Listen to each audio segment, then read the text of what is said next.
Y'all, welcome into another episode of the Dumbass Podcast, episode 151 on this Veterans Day edition. It's your boys, the favorite Saturday brunch bunch, back at it again. Gentlemen, how we living, how we feeling? I think we're better than Donald. I know Donald really don't got no voice today, so if you were tuning in for his hot takes, you may have to read those on poster board or whiteboard. We'll see. There you go. There you go. He's ready. Write it down. Is that a pit chair that you're sitting on right now? Or is that a me?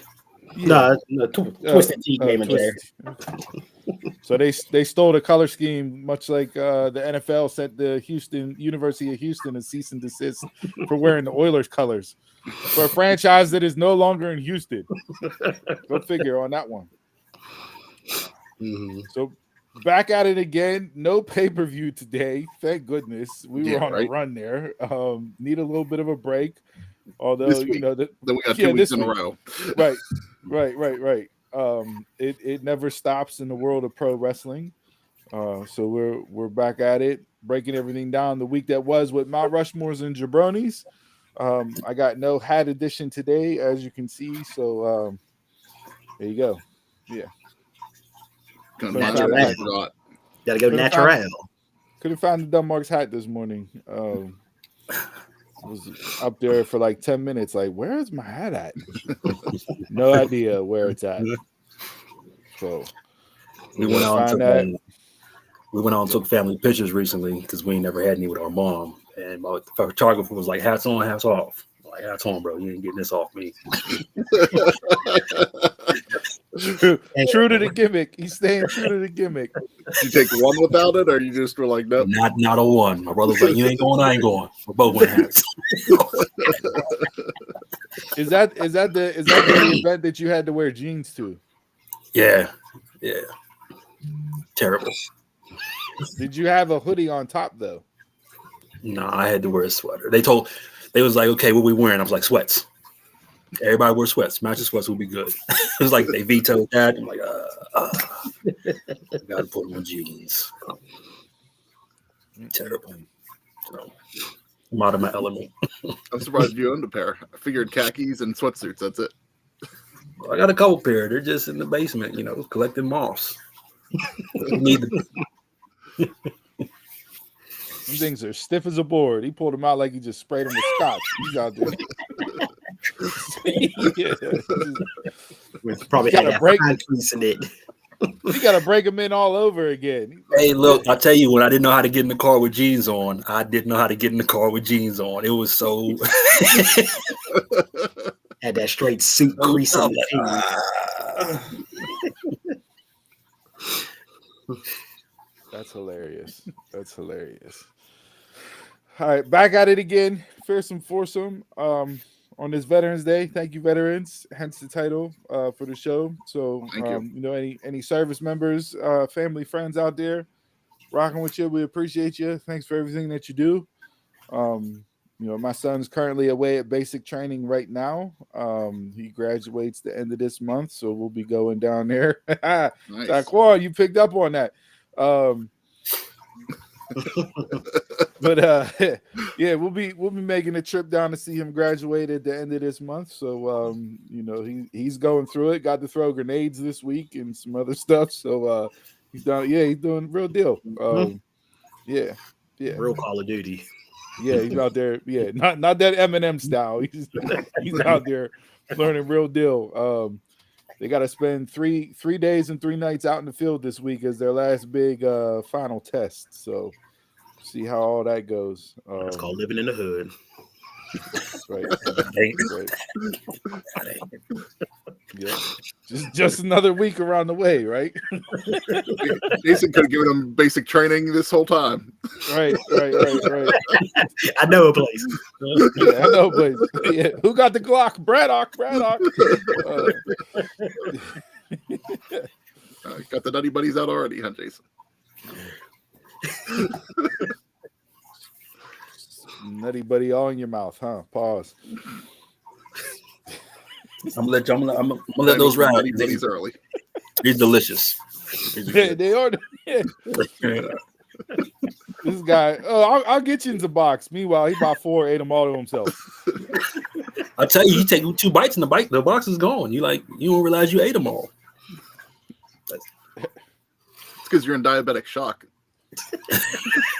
So what you're saying is that size matters, is what you're saying. That's where you're at today. Old size king over there, mad because his belly buddies are too small. God, man. Oh. Can I eat a piece? No, not at all. No. Drop myself out to take a bite. Oh man, yeah. Just put the cardboard cutout of you like Jay White. Just out there, you with a little Debbie. All right, where we at? Where we want to start? Anybody have anything interesting from the week? I had a crazy last weekend routine with a certain ticket provider. I purchased tickets a while ago for the Florida State Pitt game, and about a month and a half out, I hit him up like, "Yo, where are my tickets?" They ain't come yet. Oh, don't worry, they'll be there. A month out, hit him up. "Yo, where are these tickets at?" "Don't worry, they'll be there." 2 weeks before, "Hey, listen, this is 2 weeks. Like, I put a lot of money out for these tickets. Where are these tickets at?" "Hey, listen, soon as the time's announced for the game, the seller will transfer the tickets. They'll be there. Don't worry. They're a licensed broker. No scammy whammy BS. Like, you'll get them at the latest. You'll get them the Friday before." Cool. Friday, I wake up, no tickets. So I'm arguing with this certain provider all day on Friday. Where are my tickets? Where are my tickets? Finally, at like 5:30, I get an email back. "Hey, seller just transferred the tickets. Use this link here. Go in, find your tickets." Cool. Go on the link, no tickets. So I take screenshots and I send it back like, "Yo, where are all these tickets at?" And I got the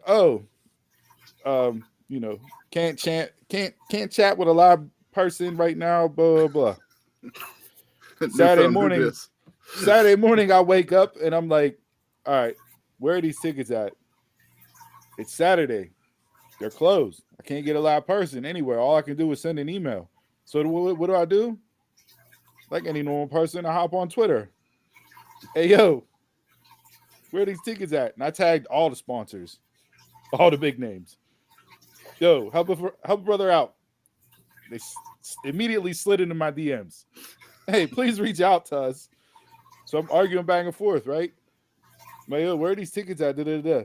So in the meantime, I had to go on and buy new tickets. So I'm out twice the amount of money, right? My original purchase plus the new purchase. Yeah. So I go to the game, have a good time, this and that, come back, check my phone. "Hey, since you were able to go to the ticket office to have your tickets printed, we'll offer you a $50 site credit." No, not happening, bro. No. And why are you now telling me after the game is over that I could have went to roll call at the ticket office to get my tickets printed? Yeah. What type of bullshit is that? Yeah. I done talked to 7 of your representatives through the company for over a month and a half. Not one said, "Hey, if you're not able to print them off in a link, you can go to the ticket office."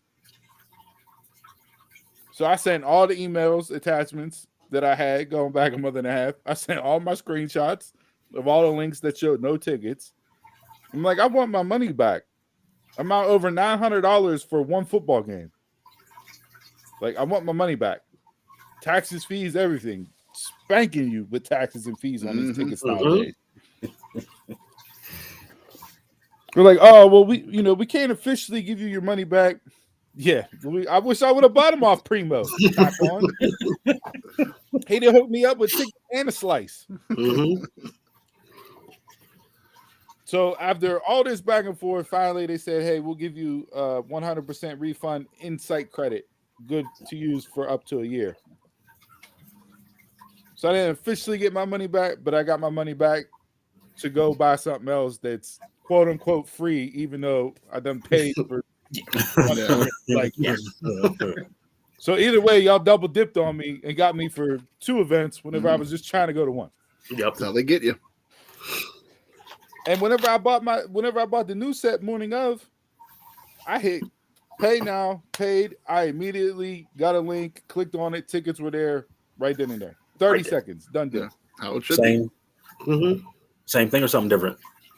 New seats, different or same provider or same provider. I'm with the same provider. Because if y'all were going to do me twice, then I doubled up on the evidence. I'm coming right back. I'm slapping you too. Right? You got me once, and I got all the evidence. Seems like I'm putting this law degree to work. Yeah, absolutely. Like, he's not getting over on me. Got to. But the second set of tickets, now this is whenever day of comes into effect, right?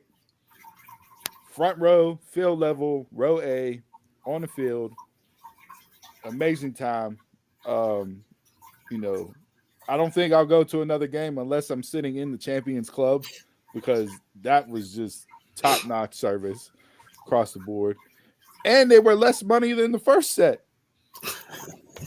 So ain't that a bitch? Did you look up to see if anybody was in your seat? I couldn't tell. I was going to walk over to the section, but then I was like, you know what? I don't want to get myself worked up here. I've already wasted enough stress and energy and blood pressure on these fools. Let me just go enjoy my time. The crown was flown in the parking lot. Yeah, I went with my brothers. We did a little tailgating before. Got a hook up on a parking pass, so we were able to park right in Gold Lot 1B. Nice. So we were right there. So it all worked out in the end, but at the same time, it was a very frustrating situation that I've never ran across before. Like, I've used these people all the time to buy tickets. So yeah, just they don't give a shit. It is. Nah, I mean, they got me twice. Yeah. So, it is what it is. But so now I'm searching for something else to go to within a 12-month period that I can, either really spend and splurge on myself, or, maybe me and the wife go do something together, but we'll see. That depends on whether or not I like her enough in that situation. So, yeah. But yeah, so that was the week that was. So anybody got anything for y'all? Standard as usual? Not like that, no. Yeah. You got story time this week. All right. Well, let's get into it. Week that was pro wrestling. Mount Rushmore Jabroni. Do we want to start positive or negative? How you feeling today? I'm feeling a little upbeat. I'm feeling good right now. Let's go positive. All right. Positive. I'll start since I wasn't on the show last week. And Donald, I got beef with you for that one gotta go list. How you gonna put that list together and not have me on the show? The one guy that loves chocolate, you don't have me on the show. For those of you that don't know, head on over to the YouTube, click out the one gotta go video from last week, where we throw up four topics, one gotta go off the list. You know how the game's played. Donald came up with quite a list there for 90s leading ladies, and you don't have me on the pod for that. He claimed he made it for you. Jason called him out on that bullshit. But... Bro, I watched the video. I was gonna hang this in the rafters. I was gonna hang this on the wall because this is retired after this. This is that man. Or the white woman. People were coming after my neck this week for sure. Oh yeah, for that call. Oh yeah, yeah. Ooh, even my sire, boy, man. I watched that video and I'm like, this mother said all four gotta go, and then doubled down on it with the white ice snow bunny. You gotta be kidding me, man. I did get a lot of congratulations from that too. Yeah, I bet you did. Yeah. Yeah, but those of you that don't know, go on over, check out that clip on the YouTube. You can see all our one guy that goes, all our drink of the weeks, some archive editions of the show where we talk about other things, Marvel, Cobra Kai, certain other stuff there. Head on over, like and subscribe there. Check the bell so you get notified. All right, positivity. My jabroni of the week this week is not a particular match per se, although there were matches. that I would put as my jabroni of the week, especially some big Haas meat slapping meat type men matches.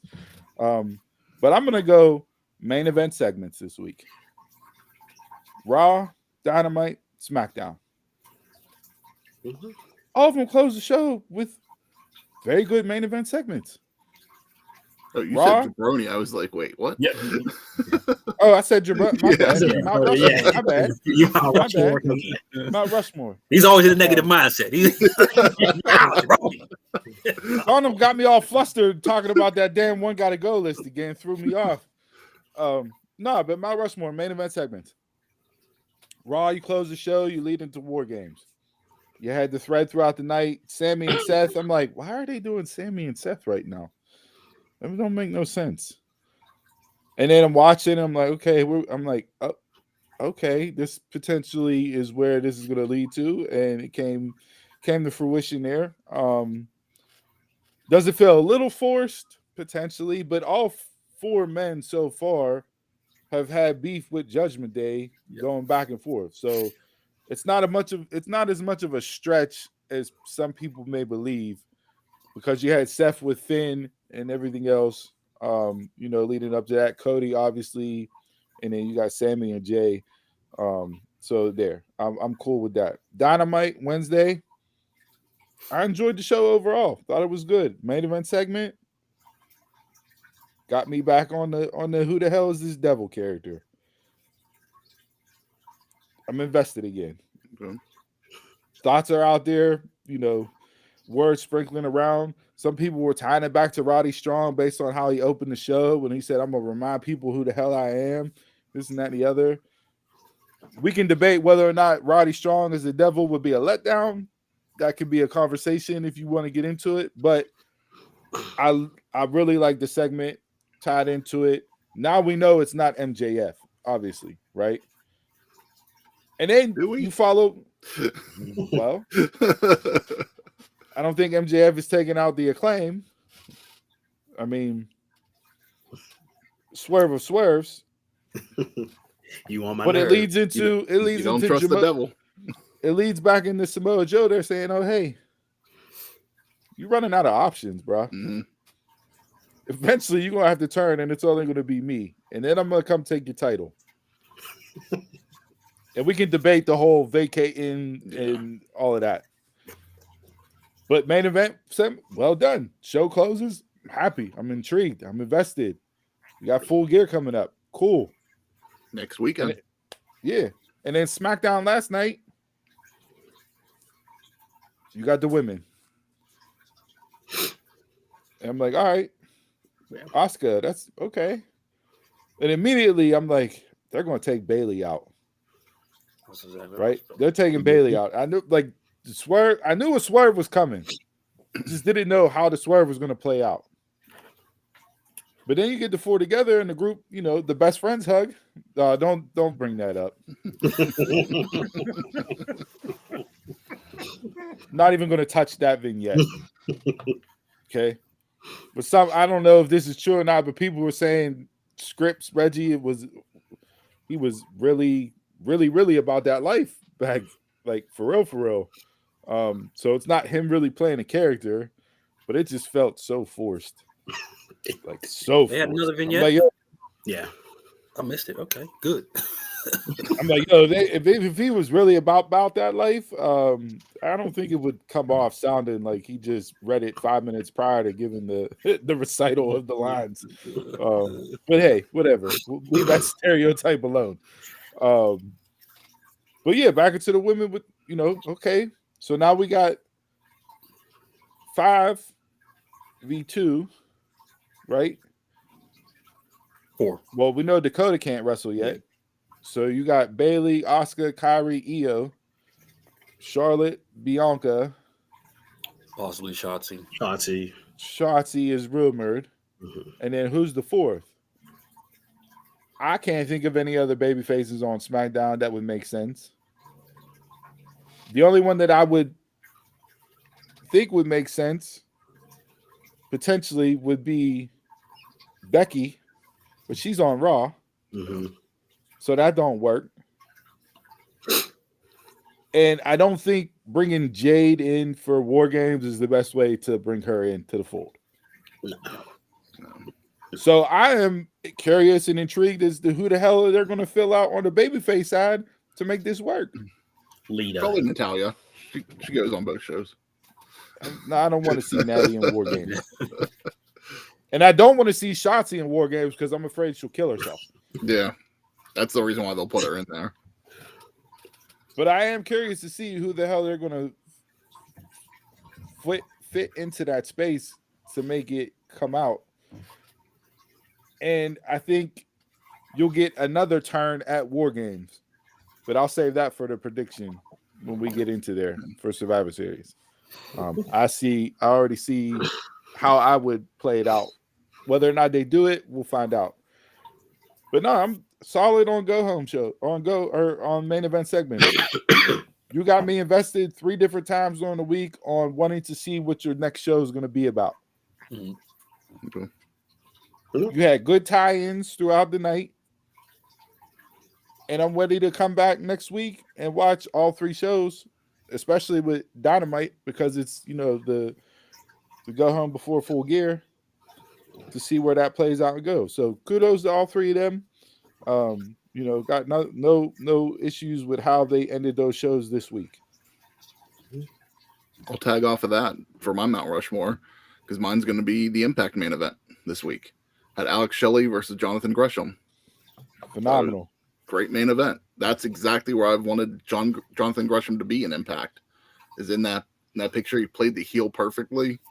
Was playing off the ref. Was doing heel moves. Not breaking holds. Doing stuff. 2014. You got to hear at some point and new TNA World Champion Jonathan Grisham because he's just amazing. 2024, not 2024. Yeah. He can go, and that's the perfect spot for him right now. And then you're already setting up Impact's final pay-per-view with the match announcement. You got the Motor City Machine Guns versus Zack Sabre Jr. and Josh Alexander, which I think will lead to a match between Alexander and Zack Sabre Jr. at Hard to Kill. I'm thinking too. I am all for. You want to start 2024 off with that match and give me that? Sign me up.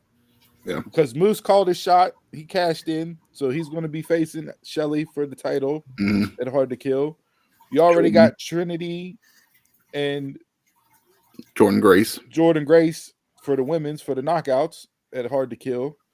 So Impact got its ducks set up in a row here to finalize Impact, kick off TNA back in the full 2024 Hard to Kill.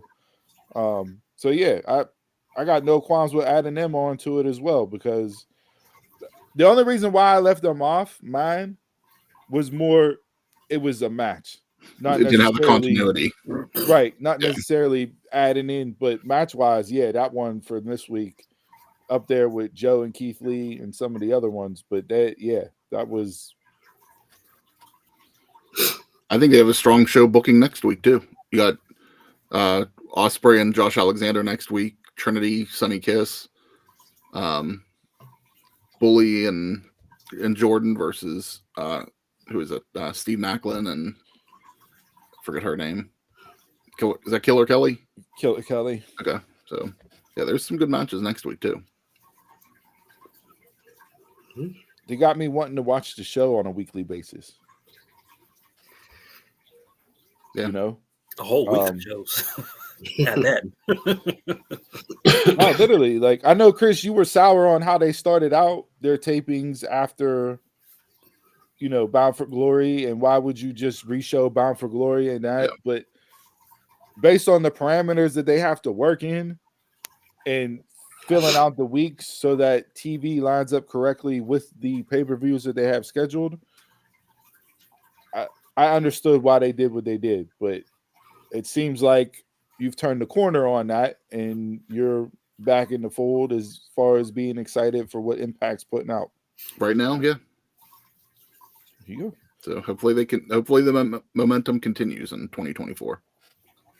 Yeah. But if you haven't watched that main event between Gresham and Shelley, hey, people are people thought Shelley would be a transition champ. Yeah, we talked about it on here. He's delivered on Yeah. every occasion as far as what he's done bell to bell with that belt. You also got Myron Reed in the fold now with the Rascals. Yep. So they're there. Nice addition to them. Different attitude, different version of the Rascals. A little more edge to them. Not the sitting up in a treehouse smoking Rascals. So I just to see what they do and how they go about their business. But yeah, I'm here for Impact. Like I said, entertaining.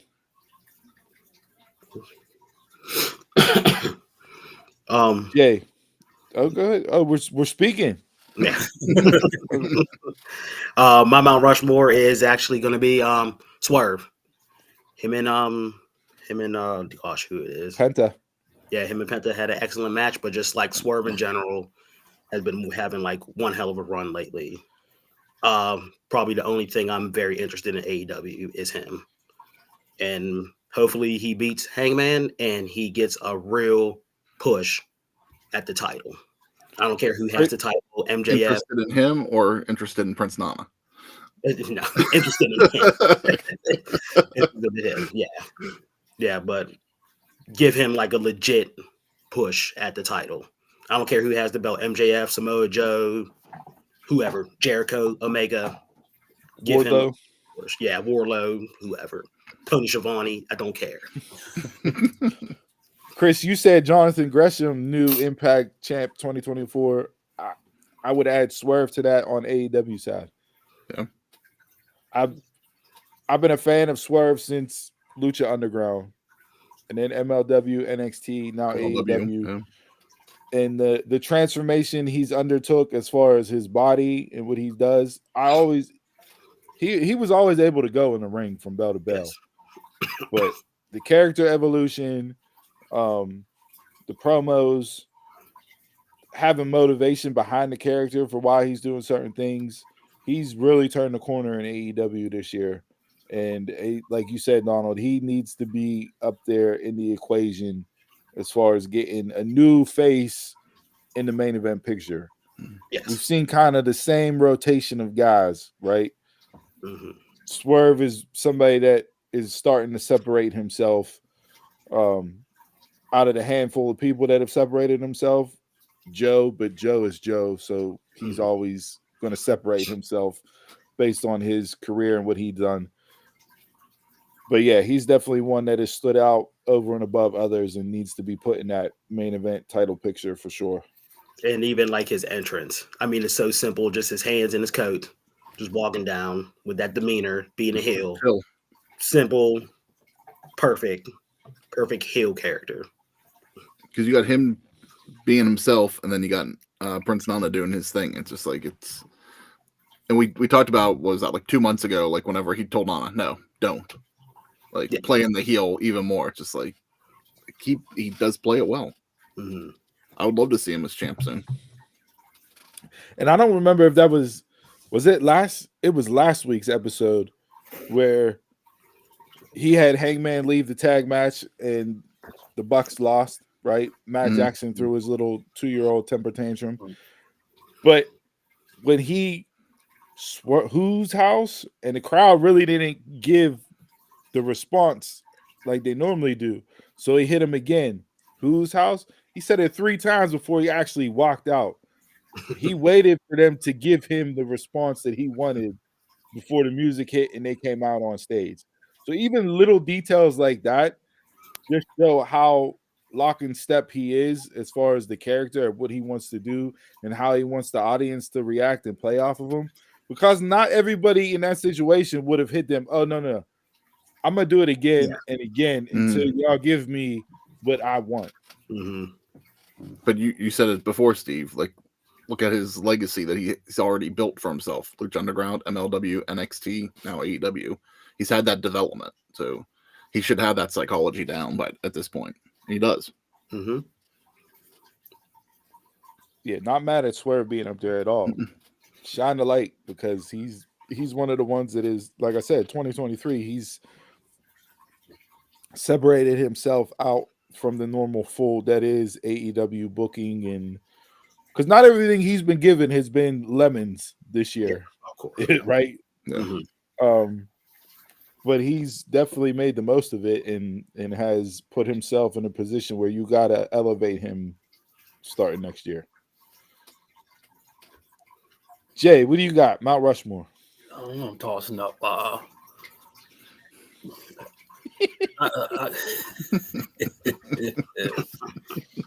gonna give it to the man Michael Cole personally dubbed the GOAT, John Cena, for doing the job.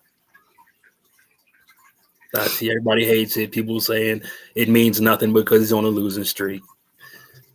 It's still John Cena. Yeah, I couldn't even tell you. I know John Cena lost the last 2 matches. I can't remember who else he lost to other than who was it? Theory. Yeah, Theory at Mania. That's the Roman. Cole said he's the most giving superstar, like superstar that there's ever been. I can see it. And if you really look back, I mean, even going back to the stuff with Bray, right? Going into Mania, doing the Funhouse, like what top level star would have been? Oh yeah, we're not going to do a regular match. Put me in. I'll run through all my gimmicks. Word life. All like, what top tier guy would actually do that for somebody else? Make fun of me, everything. Right? Yeah. Like, so if you go back to when he started the part-time gig, and every time he's come back, and what he's done throughout those runs, and this one being his most recent and longest, like, yeah, he's done anything and everything to put people over and push people and have them be in a better spot for being in the ring with him than when they were before, which is what you're supposed to do as the part-timer coming in those situations. To go from Super Cena to burying people to, like you said, the most giving guy on the roster. Hats off to him. Say what you will about Cena, and he said in an interview that's not myself calling me the greatest of all time. Actually, Roman's the greatest of all time. He even put Roman over in the interview when talking about it, right? Like, so again, it's not just in ring; it's what he's doing outside of the ring whenever he's going on interviews and stuff as well. But say what you will about him. I don't think Cena gets enough credit for his wrestling acumen and his mind for the business as some of the other people. Right? Like, everybody's like, oh, Triple H, the cerebral assassin. Look how he booked NXT. Look how he's done this, how he's done that. Shawn Michaels, look at the mind. Undertaker, this, even Stone Cold. But Cena does never mention about him with his wrestling acumen.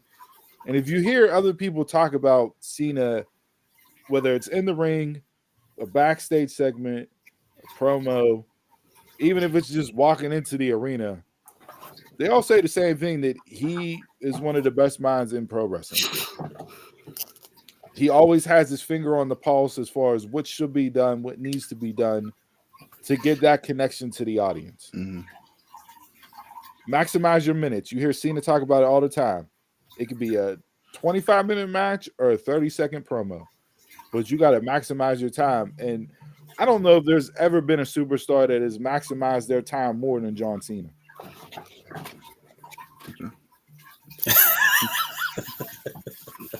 This needs to become a bit. Jason, I mean, you brought up Cena burying people, but it's like Cena wasn't the one to make those decisions. Yeah. It's just like someone else was making those calls for him to bury the talent. So just like Vince and Shawn Michaels with the screw job. He was a part of it. It's an accessory. He's not making the final call, though. Maybe he was giving input. That's always a possibility. But would he ever make him Mount Rushmore? I think Cena's on Mount Rushmore. He's on it? Okay. I don't see how you cannot have him on Mount Rushmore based on the longevity and what he's done over that time. He defined the era. Yeah. 20 years. I mean, Yeah. 20 years, the biggest company on the biggest stage, time and time again. And face the whole It's like once you start getting into different eras, that's when you're gonna have to adjust. I think the Mount Rushmore is who's really gonna be on there.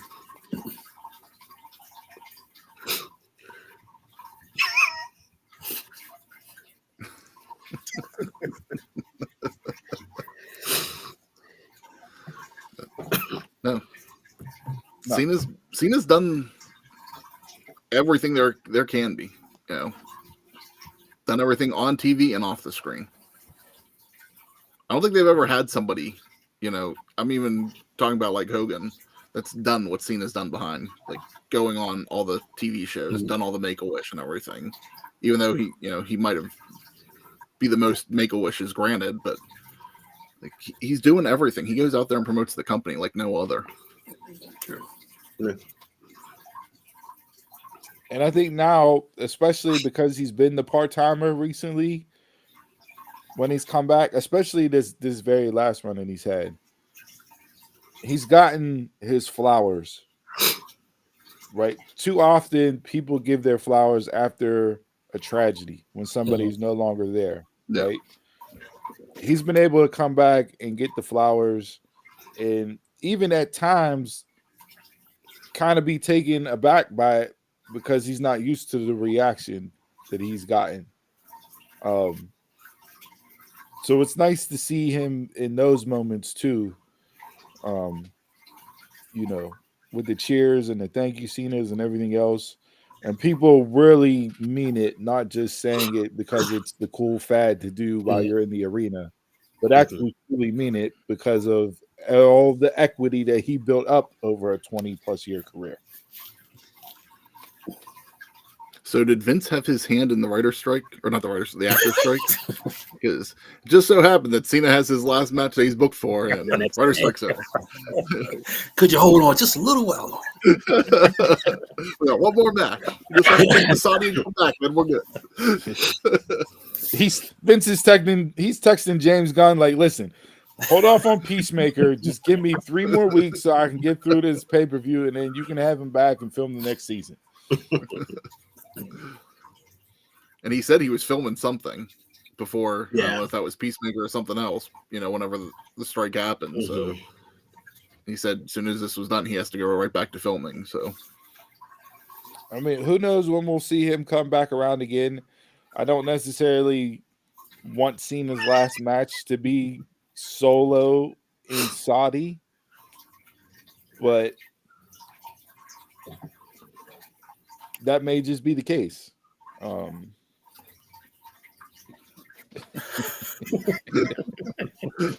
That's funny. That's funny. Yeah. So we'll see. Potentially, we'll see Cena again. Who knows? Yeah. But yeah, not mad at you putting him up there for doing the honors there, Jay, for that bit itself. All right. So positivity out the way. Let's talk a little bit of trash here. Who wants to go first?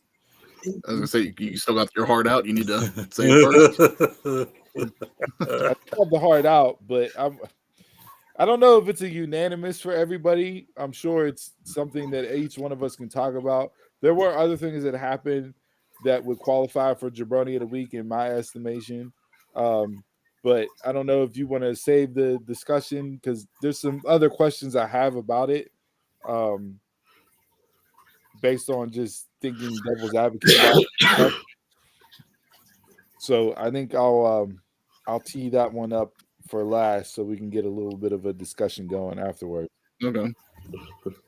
Donald, you had your hand up then. The main event portion of NXT. I loved everything that they did with Trick and Mella and their back and forth. Intriguing. Got you in the moment and that stuff. And then they cut it right off whenever Lexus King comes out. I hate when they interject a third person into somebody's storyline. That makes no sense. I mean, once he came out, it right there cut me off at the knees. Like, yeah, I don't need this anymore. I saw a lot of people saying that as far as, why would you steal the shine from these two that were super invested in and want to know, did he or didn't he? Where's the true betrayal? All that other stuff.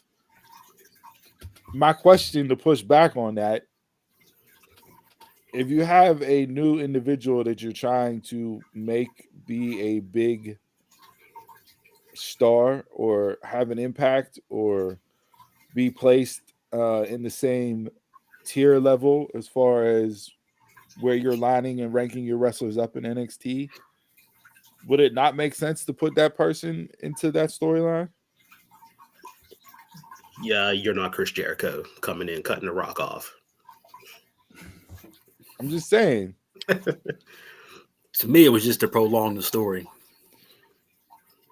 They could have prolonged the story without him. I mean, well, somebody had to interfere. You because you got to have an answer unless somebody just walks away. Of what they did it 2 weeks in a row. They just faded the black on everything. And we still don't have an answer. Yeah, exactly. I mean, you said prolong it. That's how you prolong it. I think they did it the last 2 weeks in a row. It's normal for them now.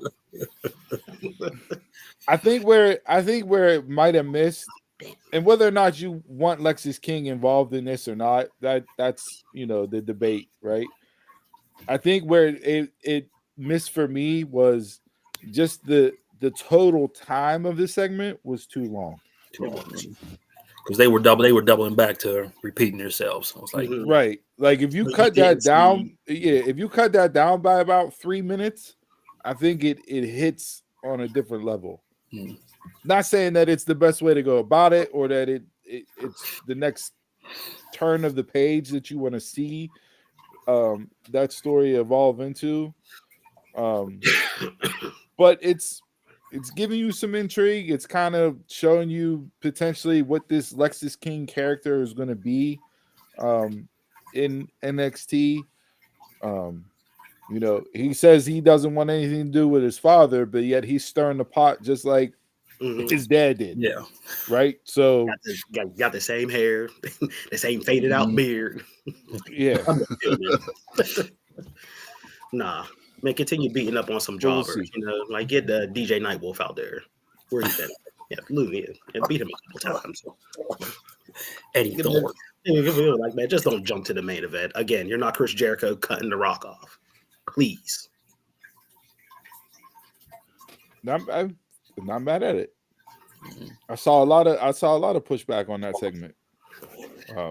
So can definitely understand why it would end up on your Mount Rushmore, especially with NXT, because of that being your show of the week and what you enjoy the most. All right, so we got Lexis King up there. I don't know if being the second week or third week you're on the show, you're in the jabroni list. I don't know if that's the best for the character, but hey, it's not a good start now. Who's that? Jay, Chris, who you got? So I don't know which one we're teeing up. Are we teeing up the ROH? Or are we teeing up the the other one? The other one? Okay, then yeah, mine goes to Joe dropping the ROH title. Okay, that's my jabroni. I get it. I get it for Joe. But you could have put him in like a triple threat or something because you just left that. One, you buried Keithley for no reason. This is that's debatable, but okay. And two, you could have had you could be priming somebody. You could be priming somebody to take that spot instead of just having like a tournament to be the next champ, which they're probably going to do. Tony loves his tournaments. Yeah. I agree. Especially for being the longest reigning television champ, it would come off better somebody beating him. The only way I would have seen it is if they would have done something like TNA, like option C. Like, hey, if I get a title shot, I'll drop the title. But just to drop it, just to say I'm focusing on getting a shot now. Like,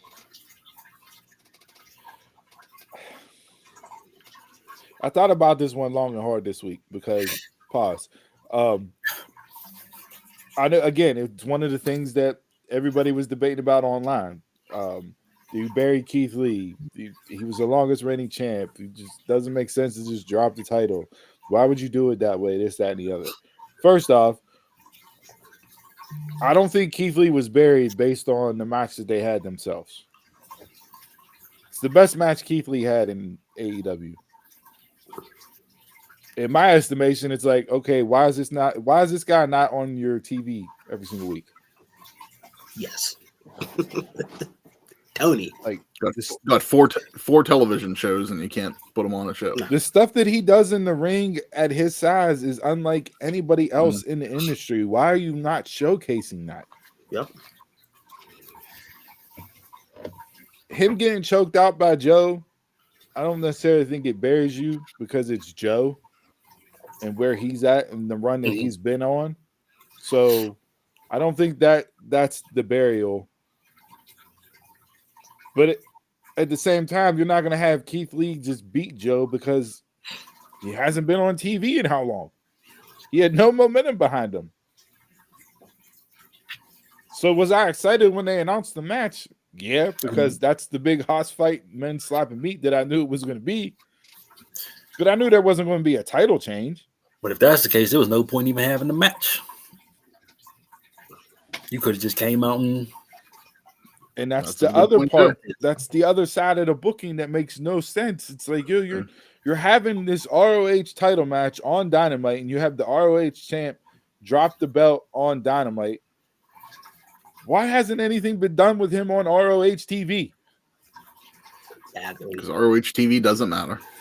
And we all know ROH TV doesn't matter because apparently the CW offered Tony Khan money to put ROH TV on the CW back in June of 2022.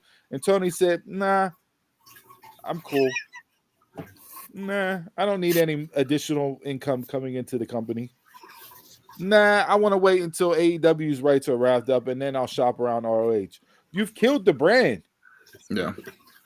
Yeah. So much so that the next pay-per-view in December isn't even going to be on pay-per-view. It's just going to be on Honor Club. So he knows there's no value in it. So what was the point of you buying it? You just bought it so Vince wouldn't get his hands on it? Probably. That's big you business. Bought it to appease to a fan base that you think that thinks that you're God's gift to all creation and booking because you provided an alternative?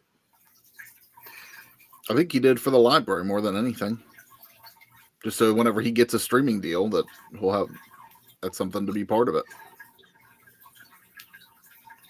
He's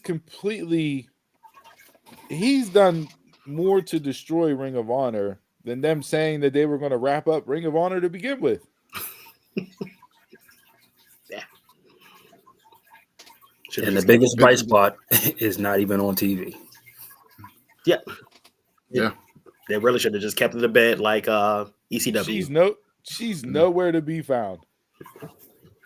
Just on Ring of Honor. That's it. Who you talking about? I mean, and we talked about it before on here.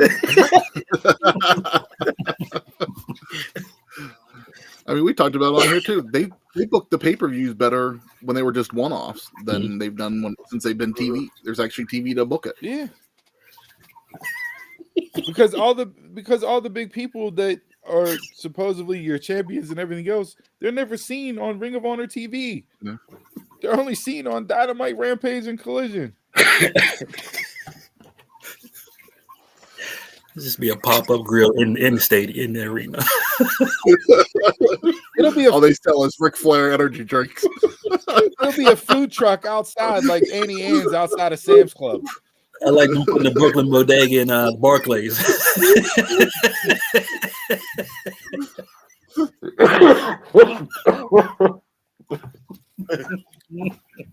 Anybody able to give last rites to Donald while we're here? Okay.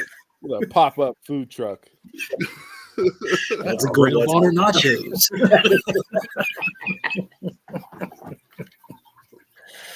Oh man. Half off truth martinis.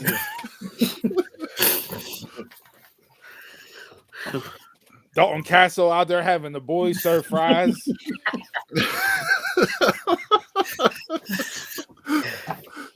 Let's not put this out there because it might give them ideas. It's a damn shame what they've done to Ring of Honor. Yeah. I'm not mad at that. Having Joe. Didn't we say the same thing about WCW and ECW though? Yeah. Mm-hmm. Yep. Not mad at that. Chris. I'm going Michael Cole for the week.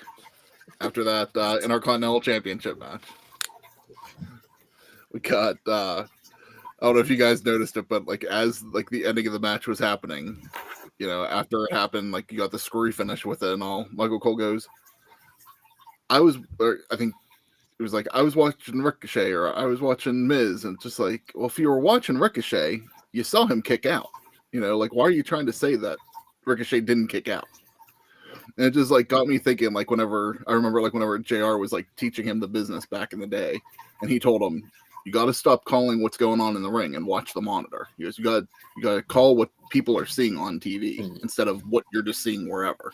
Because he would like talk about stuff like somebody coming out or somebody like in the crowd or something like that. Like all I kept thinking was like, all right, I think JR needed to add on there. You got to stop reading off the script too.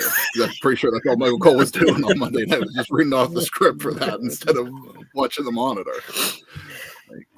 It was a screwy finish to begin with, just whatever happened, but that just added to it. Yeah, get a ref jabroni too, man.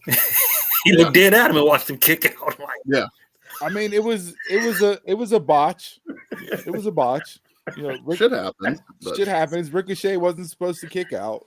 It was supposed to have the simultaneous pin, so that way you have a match between Miz and Ivar this week to further cement Miz as a babyface for Miz to win, and then you get him challenging Gunther.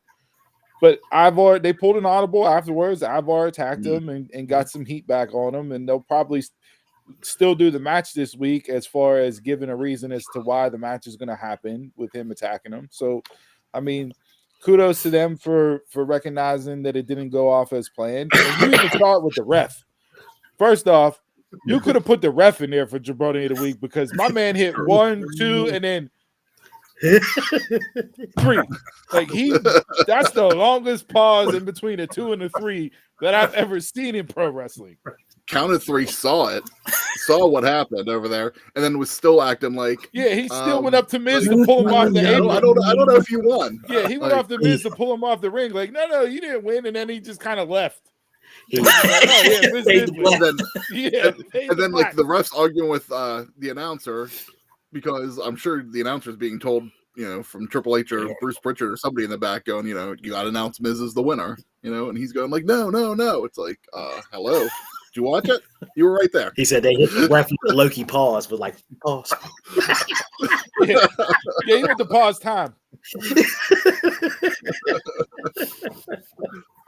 He who remains was out there. Yes, he was. Slid into the ring. It's unbelievable. No, I mean, definitely was not their best moments. Obviously, for many reasons. But like I said, shout out to them for pulling the audible. You kind of bag on Cole more than anybody else. Because Cole's awful. Everybody's like in this thing of like, oh, Michael Cole's the greatest ever. Just because he's out there every week doesn't make him the greatest ever. I will say I did really enjoy Kevin Owens on commentary last night until he decided to go and get suspended. And I don't know why he decided to go and get suspended by sticking up for Kevin Patrick. Maybe just because they have the same first name. But having him on commentary, like, I'm okay in those spots. You know, with certain people, not all the guys on the roster can do it. Yeah, but you could see Owens later on down the road transition being on commentary. Like, you can. He's hilarious. He's like, I know we all like to talk about him. Like, hey, you said you're washed. You get it because you're wet. I was like, in that damn Waller. He's done it before. You know, he's always been good when he does it. You know, and years ago, whenever Punk was doing it for a few weeks consistently, I thought he was good in that role too. Joe too. Yeah, Joe was very good in that role. Jericho during the pandemic was great. Jericho, when everybody came back, turned into just god awful. Yeah.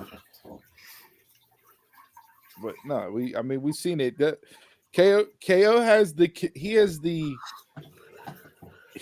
comedy aspect that he can say things and get away with that other people can't. Even whenever he did his segment, he doesn't mean yes. I don't add him, just a block in the corner.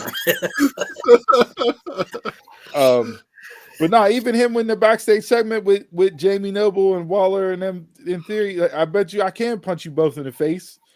And then him walking away with Noble, like, I can do it. And then running back on screen and hitting both of them in the face, like, Jamie, I told you I could do it, running down the hallway after Noble. Like, he's great. Yes, he is.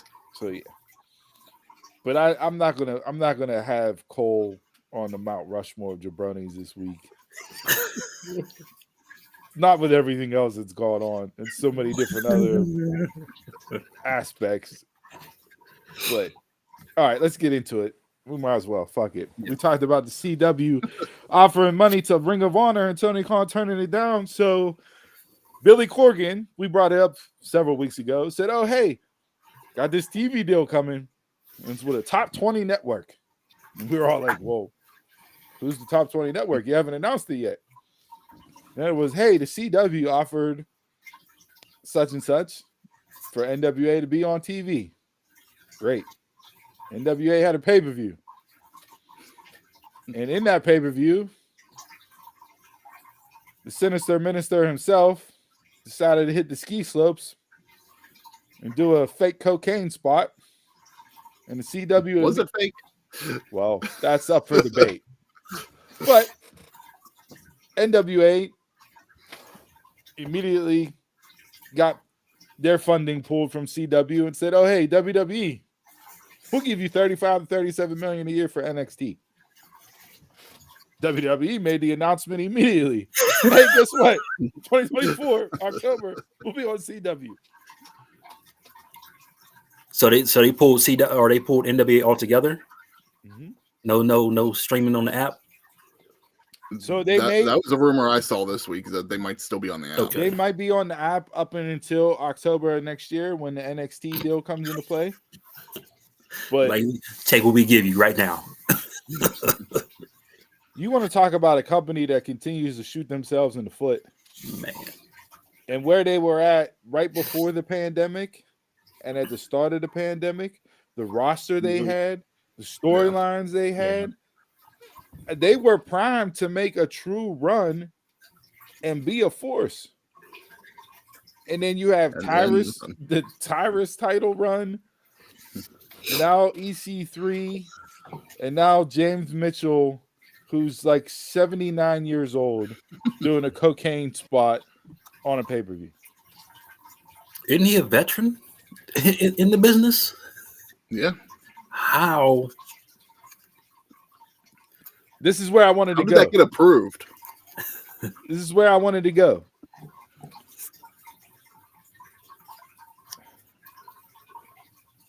If this was a cocaine spot in a movie on the CW, Lord knows we've seen enough killing and shows on the CW. We've seen superheroes and everything else on the CW. If this was done in one of those shows, do they immediately pull the movie off the network? Do they immediately scrap the show and cancel it off the network? You can differentiate. Differentiate. I can't get the word out, but you can separate the two. But like why is it that movies and TV? Why is it that pro wrestling, which is a scripted show, is held to different standards than actual scripted shows? People still think it's real. You don't see a TV show saying "Don't try this at home" 5 or seconds before the episode airs. But you see podcasts putting out disclaimers. Viewer discretion advised. You don't even get that half the time. You have TV TVMA, TV14, and everything else. Those are signs.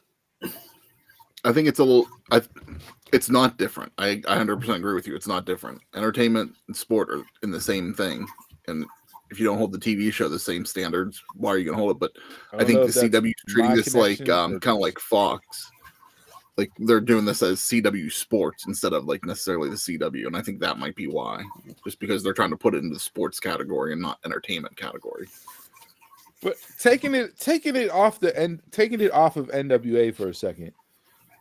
I mean, we saw this going back forever in the day with WWE with different skits and segments and everything else. WCW was the same way whenever they did the Rey Mysterio lawn dart into the trailer and they had the brawl outside. The actual police were called and they literally had to give statements because people were about to get arrested. Like, I don't understand, for the people that chant wrestling is fake, then why are you holding them up to standards like it's a UFC or it's boxing, the NFL or it's NBA? Like, if LeBron James is out there and instead of throwing powder, he bends over the scores table, does a rail, like, okay, yeah, immediately. Let's cut the commercial, let's get him off the court, and we have the PR team out there and everything else.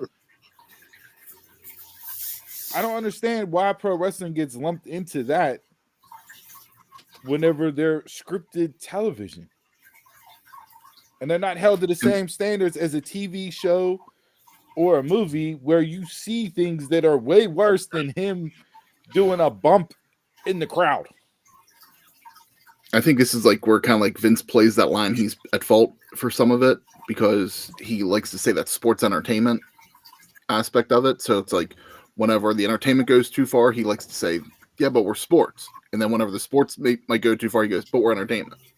It's just like, and I think that's where some of these people like to toe that line too. It's just like, you got to decide where you're at on here. And you got to also factor in it's live TV. But it's a pay-per-view.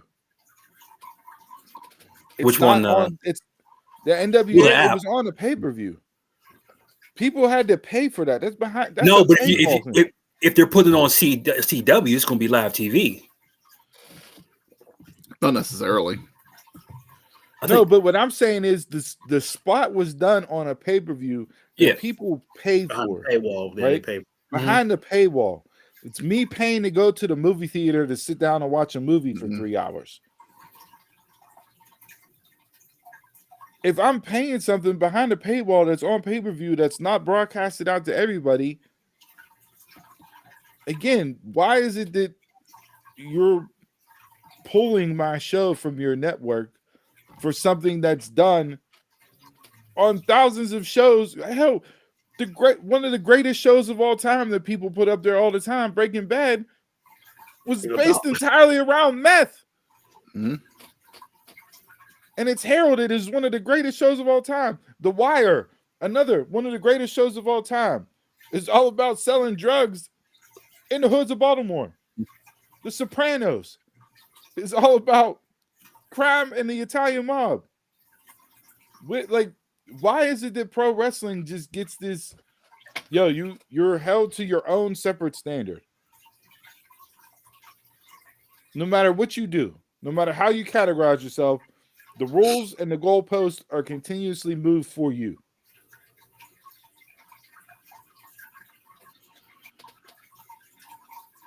That's a good point. And I'm not trying to defend the NWA. I'm not but at the same, I'm just trying to have the conversation because, was it the smartest thing to do in 2023? Absolutely not. Would it have been smart to do in 1983? Probably not. But at the same time,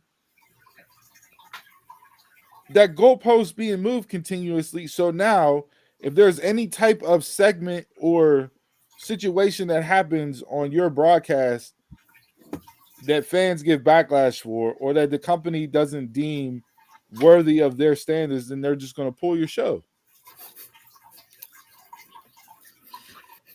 TNN with ECW.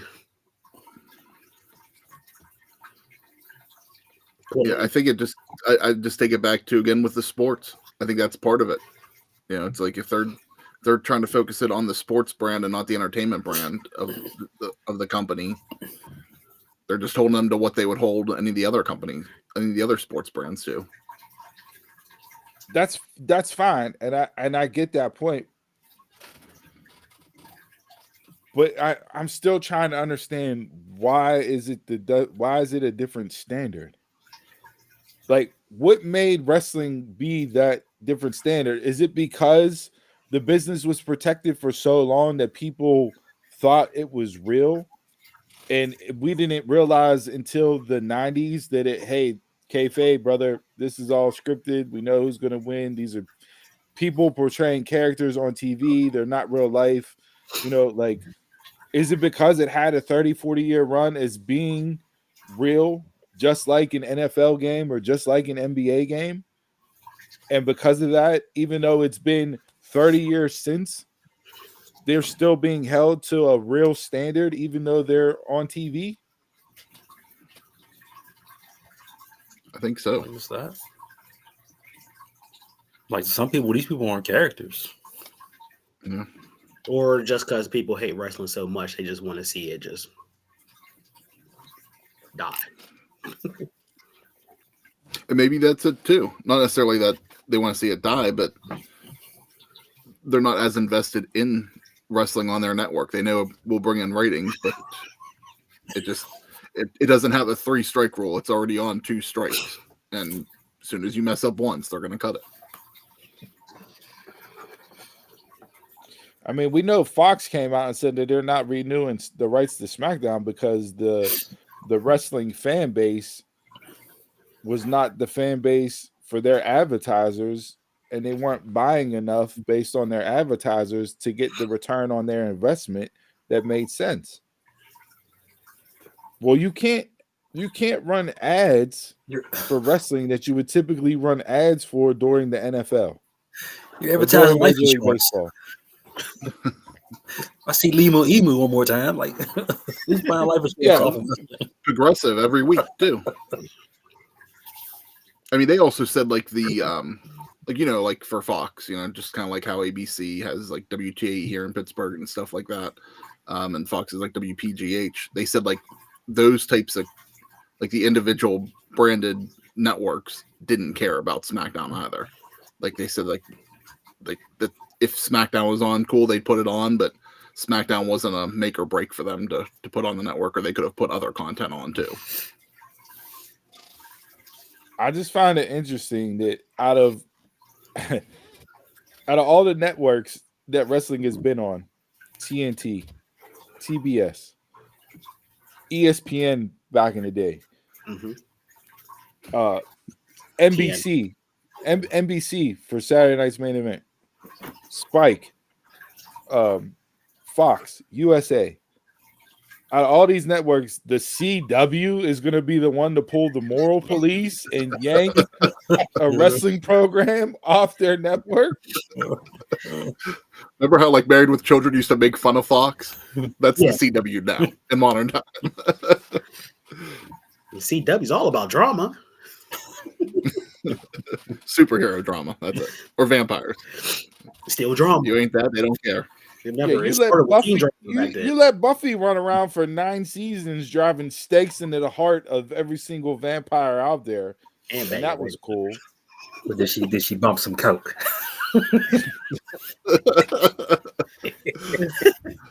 Out there banging vampires though. Yeah. Literally. Yeah. Lois and Clark do their escapades and they're cool. You got Arrow out there running around. USA has silk stockings on after Raw. USA up all night. Yeah, Melrose Place on Fox. You were talking about all this other, but the CW going to be out there. Hey, listen, Time a little powder there. Nah, that's where we draw the line. Meanwhile, your executives are probably in the boardroom before meetings, banging rails. This is too close to home, guys. That's they talking about us. We're not on TV doing it. That's the difference. They talking about us over there. Look, if it was like their very first episode live TV on Spike, and that spot happens. Oh, yeah. Okay, I get it, right? But it was a pay-per-view behind the paywall that maybe 35 people bought because it's the NWA. But I'm sure NWA shared the clip. Yeah, and you moral police are gonna come out there and say, no. I draw the line. NXT, what do you want? We'll give you $35 million a year. The only reason because it went viral on Twitter. That was it. So when Mandy Rose comes back on the CW and she's shaking her ass for NXT, are they going to step in and yank them off the network? Throw that NFL challenge flag. Hold up now. I don't know. Show might even be sponsored by Blue Chew. You never know. I just don't. Like I said, I'm not defending NWA, and they definitely shot themselves in the foot, and they deserve to be Jabroni of the Week because it's like, how do you not have the foresight to see that this could be a bad situation? Yes. Especially when everybody in the crowd has a cell phone, so you know that somebody's going to be recording the entrance to throw it up on Twitter and then have it go off like wildfire. But I just feel like, if we're doing that, then where are we going to stop, or where the goalpost is going to move to? And listen, a little fake bump of some powder is the least damaging thing I've seen on TV this week. And it goes higher than that, but we're not that type of podcast. Right. We'll keep it at that. Yeah, we'll keep it at that. But at the same, right. Sounds like a good transition line right there. But that's it. That's all. That's my rant and my soapbox about the NWA. Anybody got anything else to say about that situation? All right. Here's your Mount Rushmores and Jabronis of the week this week. What do we got as far as a game this week? We have Perry. I push Barry release.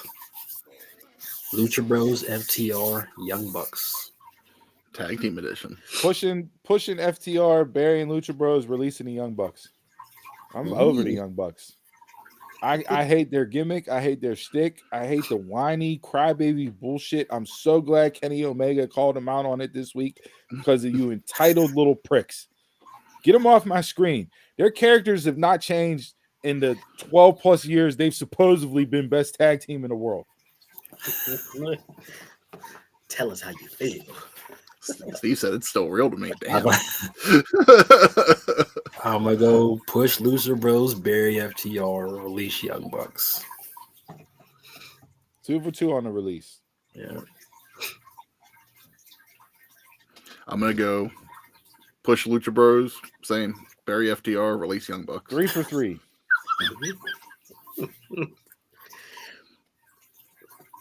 They all can be released.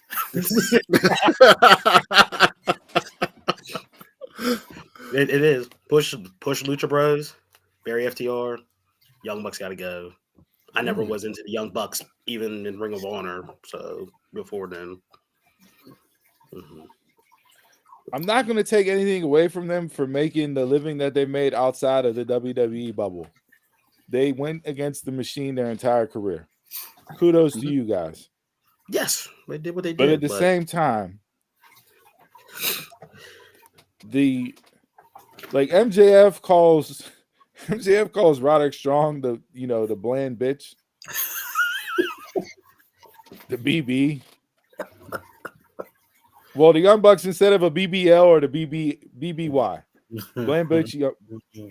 I was wondering what letter was coming after BB there for a second. Or it could just be BBB, the triple B. Bland bitch Bucks. That's the belt. MJF's got the triple B already. That's why. Yeah. Yes, boy.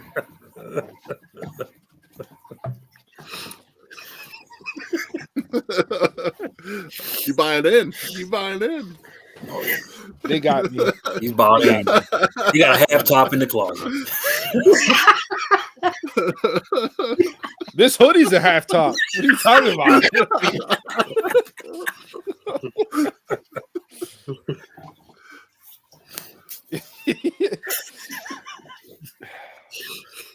Yeah, I can't with the Bucks no more, man. I can't. Yeah. I wasn't on last week's show to put Matt Jackson as my jabroni for that temper tantrum he threw at ringside, like a spoiled little 2-year-old that didn't get ice cream for dinner. and this week he came out again, and I was so glad Omega said what he said. Like, maybe he's developing a character. They get like that big show 50-50 booking constantly.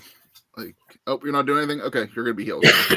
I'll be something different. Fans are getting on you. You're gonna be faces again. Did they ever have a character? No. They just ride that line. That's it. Yeah. All right. Anything else from the week that was in pro wrestling? I think we covered it. Let's see here. I'm gonna tell you, I've been fighting this urge the whole thing. Y'all was about to hear.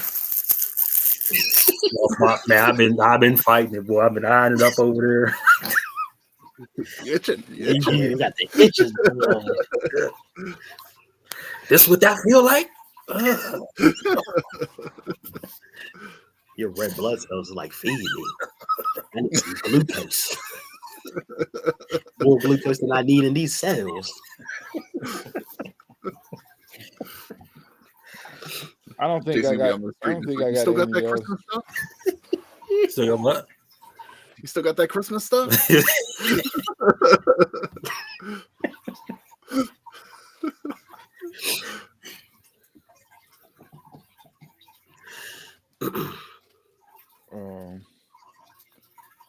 I did want to shout out Lance Archer. Seriously? Yeah. LaGreca, I wasn't on the show last week, obviously, but LaGreca put out a tweet saying I still feel Lance Hoyt, so Lance Archer should be a top heel at AEW. All the tools plus at Jake the Snake DDT by his side. And I responded back to LaGreca. I said AEW does not know how to book big men heels in that form or fashion. They made the error using him too much as the monster heel who lost to the new champ. Same as Nyla in the women's division. Lance deserved better. And Lance Archer liked and retweeted the tweet. So shout out to Lance. But it's the truth. Yeah, it's the truth. I remember I was not a fan of him, but man, I felt bad for him. He came off of a hell of a New Japan run. Mm-hmm. And I wanted to see what he could do so bad. They brought him in, they put him against Cody right away with Jake, and I was like, okay, this is great. This is good. And then you lose to Captain America, but okay, whatever. And then you just fell into the Hangman title shot loss, Moxley IWGP title shot loss, Moxley AEW championship loss. It just ran through the cycle. And then he's off TV forever. Like, he comes back. Jake with Lance and the Righteous has me interested as far as being a potential stable, what they can do. I like how Jake and Vincent and them can play off of each other. You got two big guys for muscle. Like, we can see what we can do. But, yeah, I feel like he's one of the mysteries in AEW. Give Lance a chance. So get that hashtag out there before Elon Musk takes away hashtags from X. Because apparently that's coming. Oh, Jesus. So, yeah. Just but that's all. I don't have anything else. Anybody got anything else? Send it home, man. Send it home. All right. Well, again, thanks for tuning in to episode 161 of the Dunmarks Podcast. Each and every single Saturday, we go live at 11 a.m. Find us on all social media at DunmarksPod. Email the show at DunmarksPod@gmail.com. Head on over to ProWrestlingTees.com/DunmarksPod. Pick up a shirt. Give you a live shout out on air. Did I miss anything? Spotify. Subscribe, download, listen, push those ratings, share. Come kick it with your boys every single week. That's all I got. Anything else? Nope. All right. Well, let's go into a little positivity for your week here. And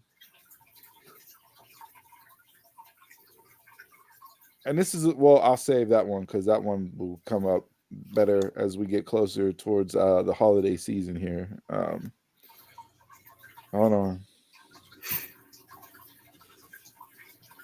All right, here we go. Shoot for the stars, right? If people are not laughing at your goals are too small. If people are not laughing at your goals are too small. With that being said, thanks everybody for kicking it with us. You're a Mark, I'm a Mark, tell a Mark, and until next time, y'all can catch us around the way.